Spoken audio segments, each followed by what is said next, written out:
In this video of the After Effects Fundamentals series, I'll go over how to create and manipulate shape layers. A lot of motion designers will either work with an Illustrator or create their own artwork in either Adobe Illustrator or Photoshop, and then bring that artwork into After Effects. We'll be looking at that in a later video in this series, but for now, let's look at what you can do with shape layers. Remember that I have these handy visual guides that go with all the videos in this After Effects Fundamentals series. The Shape tool is up in this top toolbar. If you click and hold, you can get to other shapes. Let's just start with the rectangle tool. So I'm going to just click and drag in my composition to create a rectangle. If you want a perfect square, you can just hold down the Shift key. Then to get back to the selection tool, just hit V on the keyboard or navigate to it here. You can customize the appearance of your shape by clicking on the color next to fill to change the fill color. Or you can add a stroke by bringing this number up, and you can also change the color of it here. And if you click on where it says fill, there are a few more options. So if you don't want to fill, you can just select the none button. If you want a solid color, you would choose this one, or you can add things like gradients or radial gradients. And the same thing goes for the stroke. If you have your layer selected and you use the shape tool or the pen tool to create a new shape, it's going to add it to that layer. So now you can see that there's two rectangles underneath contents. If you want to create a shape that's on its own layer, just make sure that you don't have any other layers selected, and then you can make a new shape. And this one will be on its own layer. To rename a layer, just make sure it's selected, hit return or enter, and then you can type in the name. And hit return or enter again to save that name. If you click off of your layer and then click back on it, you can see this crosshatch here, and this is the anchor point. So this is where the shape is going to move around. So if I go into my transform properties and then change the rotation of this, you can see that it's rotating around that anchor point. So before you do any animation, it's best to move the anchor point where you want it to be. And to do that, you want to use the pan behind tool, which is Y on the keyboard. So you can move this anywhere on the shape or even off of the shape. And that's where your shape is going to pivot around. So I'm going to move this to the center. And if you want to snap the anchor point into place, you can just hold down Command, and that'll enable it to snap to any of the center points, the corners, or the direct center.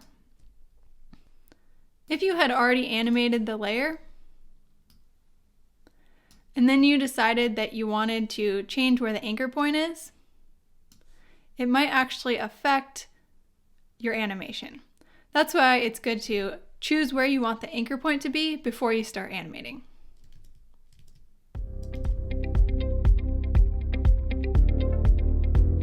Let's look at what all is in the shape layer in the timeline. So under contents, there's rectangle 1, and then there's rectangle path. If we toggle that down, you can see that you can adjust the size here. And remember that any property with a stopwatch is something that you can animate. Here's a handy thing about the size property. So say that you wanted to animate your shape scaling up. So something like that. But you don't want the stroke to get bigger at the same time. So see how the stroke is also growing along with the shape? Instead of animating the scale property, you could just animate the size of the shape, and the stroke will always stay the same thickness. Notice how the position here is 0, 0.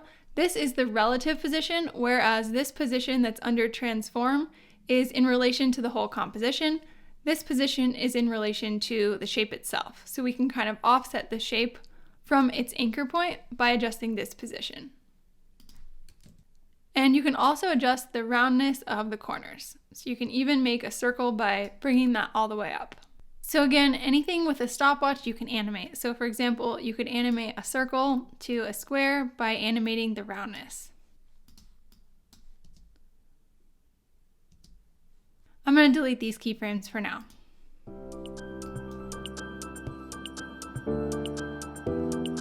If you toggle down next to stroke, there's a bunch of things that you can adjust and even animate relating to the stroke. And the same thing goes for the fill. So you could even animate the color changing by going in and changing the color like this.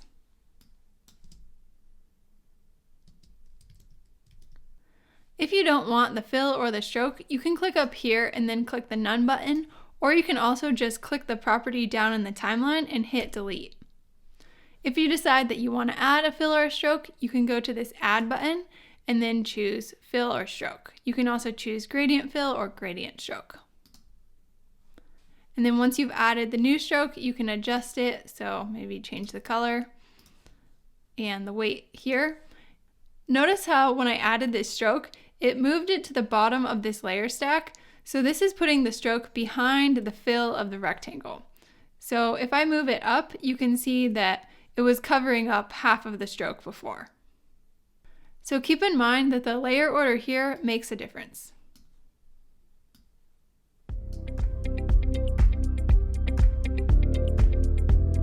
Under this rectangle, there's another set of transform properties. So if you open that up, you can see that a lot of these are the same as the transform properties for this layer, with a few added extras.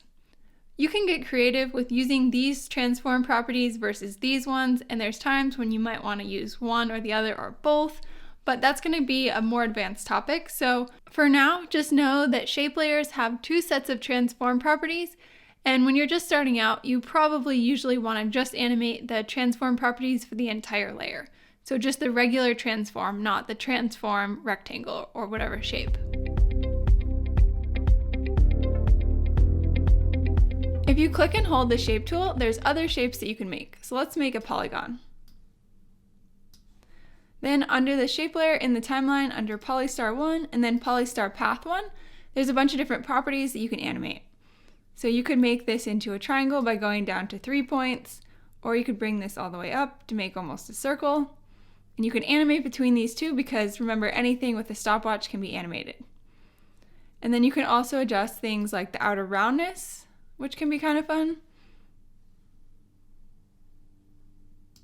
And you can switch between the polygon and a star with this drop down. Or you could also just make a star with the star tool. And notice how stars have a few more things that you can adjust. So you can just play around with all these properties to discover what they do and make some fun shapes. If you want to explore other things that you can do with shape layers, just go to this Add button. So click this little triangle here, and all of these shape operators are things that you can add on to your shape. So for example, if I add a pucker and bloat to this shape, you can see that it's kind of given it a more organic look almost, and you can change the amount to get some really crazy stuff. Just like Illustrator and Photoshop, After Effects also has a pen tool, and it's right next door to the shape tool. So I'm going to select the pen tool. If you've never used the pen tool before, there's a little bit of a learning curve to it, but let me show you the basics of how to use it. So to start drawing with the pen tool, you just want to click to create a point. And then move your pen tool, and then you can click to create another point. And that'll just create a straight line. If you want to create a curved line, you just want to click and then hold and drag out these handles. And then you can always adjust the handles later.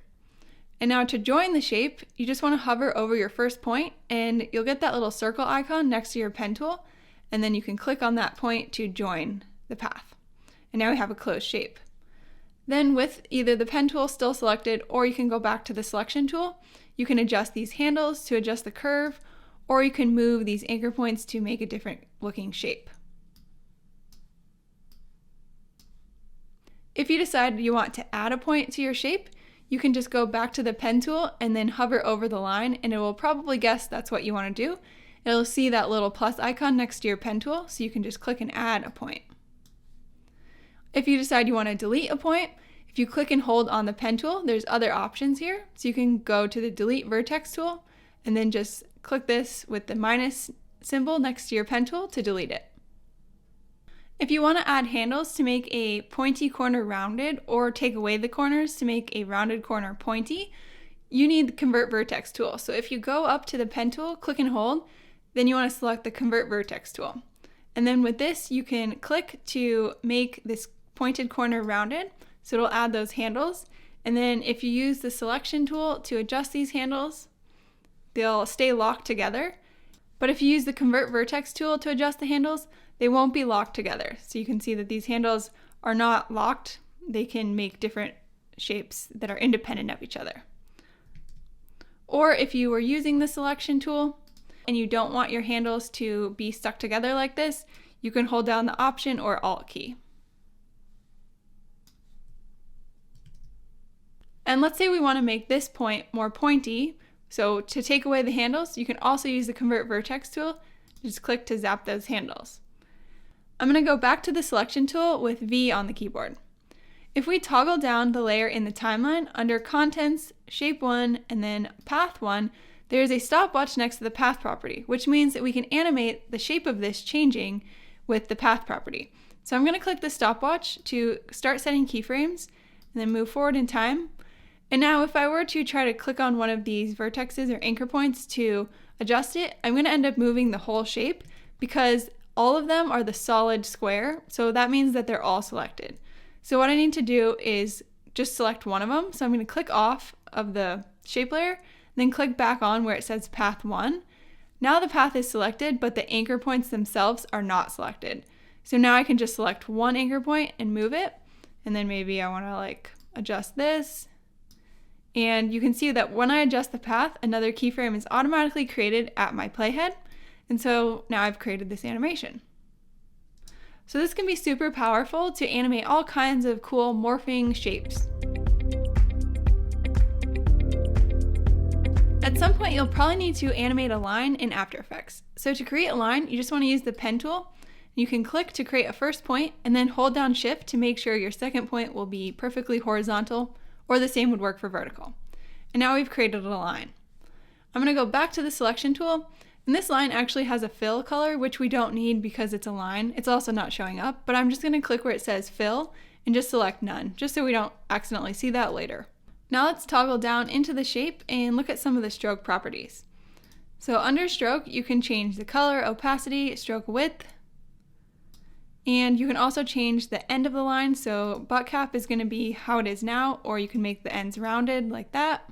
The line join is for the corners, so you can have rounded corners, beveled corners, or just pointy corners, which is the default, but obviously for a line there are no corners.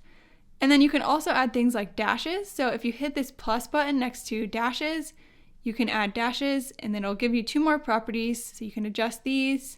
The offset amount will just move the dashes along the line. And if you click the dashes button again, you will have an option for the gap between the dashes. You can keep clicking this button multiple times to get different size dashes and different size gaps. I'm just going to delete all of these dashes and gaps to show you the next option. You can also add tapered strokes. So if you toggle down next to taper, first you need to either set a start length or an end length. So let's just make this 50% of the line. And then you can adjust the start width, so you can make it a little bit wider. 100% will obviously be just how your line was before, or you can bring it all the way down to 0 to make that really tapered. Easing will just kind of make that more of a curve rather than a flat line that increases. Those are the basics of these settings. You can play around with them to get exactly what you're looking for. I'm just going to click this reset button to get rid of the taper. And let's close that up. And the last option is wave. So with this, you can add a wavy effect to your line, and you have different options to adjust the wavelength, and you can also adjust the phase. And remember, any of the properties with the stopwatch can be animated. I'm also going to reset the wave and show you one more thing that might be useful to do with lines. I'm going to close up the stroke, and then let's go up to this add button and go down to trim paths. And then let's toggle this one open. And what trim paths do is allow you to have the line draw on and off. So right now the line is all the way on, so the start value is at 0 and the end value is at 100. So to animate this on, let's bring the end down to 0 and then set a keyframe for the end value to be 0 right here. And then let's move the playhead and then just bring the end value all the way up to 100. And now the line will animate on.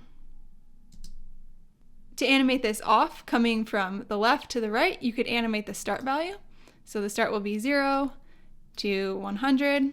Or if you want the line to start drawing off as it's drawing on, you could just overlap these keyframes like this. So there's a lot you can do with trim paths, but this is just the very basics. In the next video in this series, we'll talk about parenting in After Effects. It's basically like connecting layers. Thanks for watching. Until next time, happy animating.